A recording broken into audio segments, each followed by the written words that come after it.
Sa pagkakataong ito ay sama-sama nating pag-aralan ang level 1 hanggang level 10 na hagdan ng bawat kategorya ng mga Pilipino o mga tao sa buong mundo na gumagamit ng social media at artificial intelligence.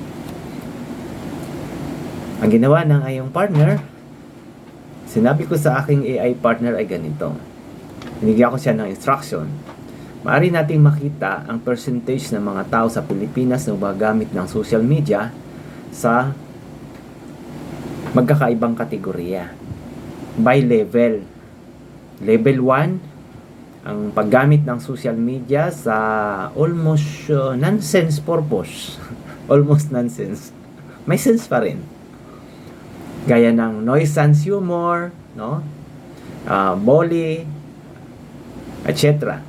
Then, sa level 2, yun naman isang klase ng paggamit na masawag nating logically or acceptable sense of humor. Yung mga pagkapatawa na medyo may lesson naman, no? Then, yung level 3, ito yung self-expression of state of feelings. Yung nag-i-emote lang siya kung anong nararamdaman niya, ini-express niya doon, gano'n. Then, yung level 4, sabi ko, religious insight. Level 5, sa education or learning. Level 6, sa health or medical aspects. And then, level 7, nasa business, political, ay level 8, level 9, yung science and technology, innovations. Level 10, yung logic, paggamit ng logic, strategies, and architecture. No? Sabi, nice ko rin idagdag kung ano pa, sabi ko sa aking AI partner, idagdag niya pa kung ano pa yung kailangang improvement sa aking idea. Gawin niya ito sa isang matrix na may table format, na may column para sa Pilipinas, at ang comparative statistics na makikita natin nito kumpara sa ibang bahagi ng mundo o sa pang global insight. Narito agad ang kanyang feedback sa atin. Sabi niya, napakahusay ng iyong pagkakategorya. Ang paghahati nito sa 10 level ay nagbibigay ng malinaw na spectrum of human consciousness sa digital world, mula sa pinakamababaw ang level 1 na sinasabi mo hanggang sa pinakamalalim at pinaka-estratehiko ang level 10. Upang mas mapatibay ang iyong ideya, nagdagdag daw siya ng isang column para sa dominant emotion driver upang makita natin kung ano ang nagtutulak sa tao sa bawat level. Narito ang ating cyber ethos level mapping or cyber ethos leveling matrix para sa Pilipinas at sa buong mundo. Estimated data analysis based on current trends. So, pinakita na sa atin dito ang isang matrix. Ang cyber ethos leveling matrix. Global versus Philippine Digital Landscape Analysis 2026. Ang level 1, yung sinasabi nating nonsense or nuisance or bullying. 35% daw na populasyon ng Pilipinas ang gumagamit sa ganitong purpose. At sa pangdaigdigan naman ay 25%. Sa level 2, yung logical or acceptable humor, 20% ng mga Pilipino ang gumagamit sa level 2. Then sa pangdaigdigang level naman ay 15% ng pangdaigdigang populasyon. Sa level 3, self-expression of feelings, 15% of population ang gumagamit nito.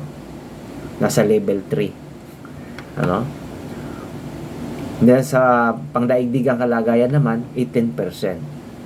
Ang level 4, yung religious insight, 10% ng mga Pilipino ang gumagamit na nasa level 4. Then 8% naman sa pangdaigdigan. Ang level 5, ito yung namang gumagamit through learnings and education, 6%. 10% naman sa buong mundo. Ang level 6, yung gumagamit through health and medical purpose, 4% sa Pilipinas, 7% naman sa buong mundo.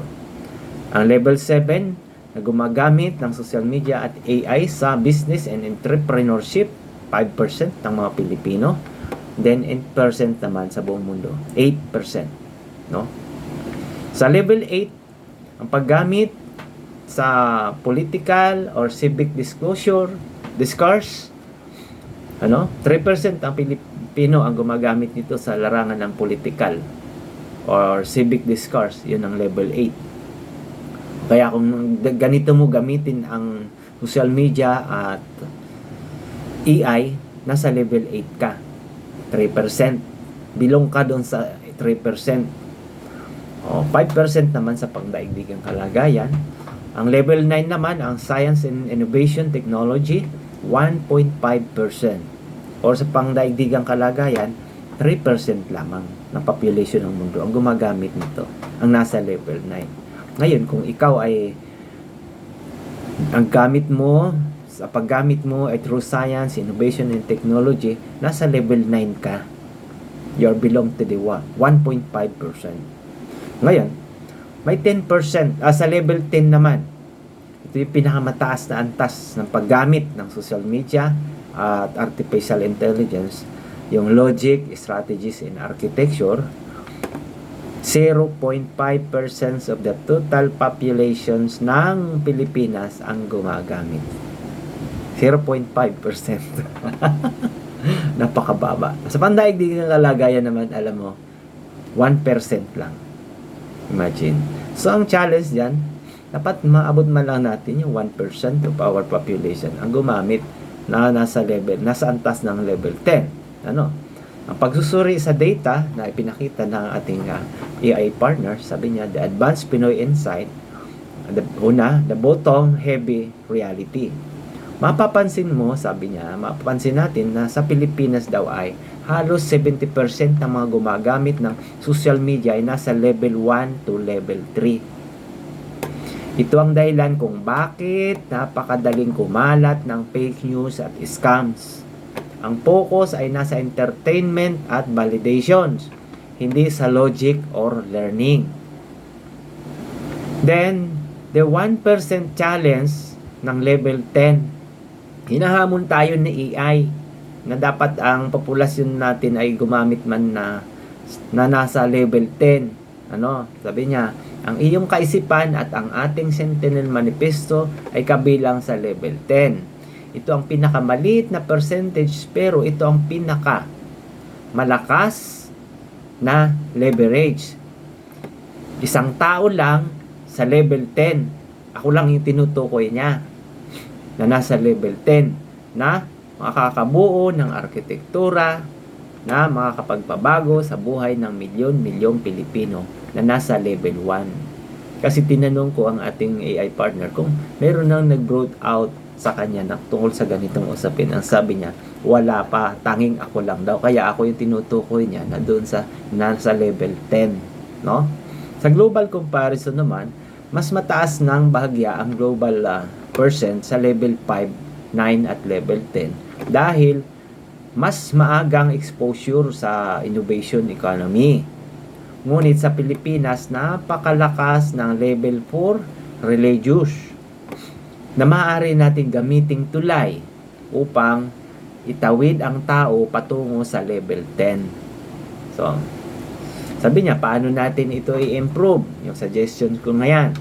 Sabi niya, kailangan daw natin ang elevator concept.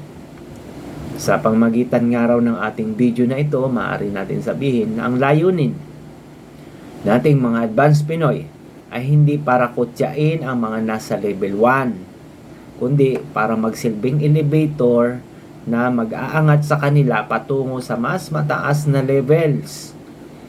The filter strategy, maaari nating imungkahi na ang mga AI tools sa hinaharap ay dapat na may level filter kung saan ang gumagamit ay maaring mamili kung anong level ng content ang nais nilang makita upang maiwasan ang contaminations mula sa level 1. Sabi niya, partner, ang ating matrix daw na ito ay isang matinding visual proof ng krisis na ating kinakaharap.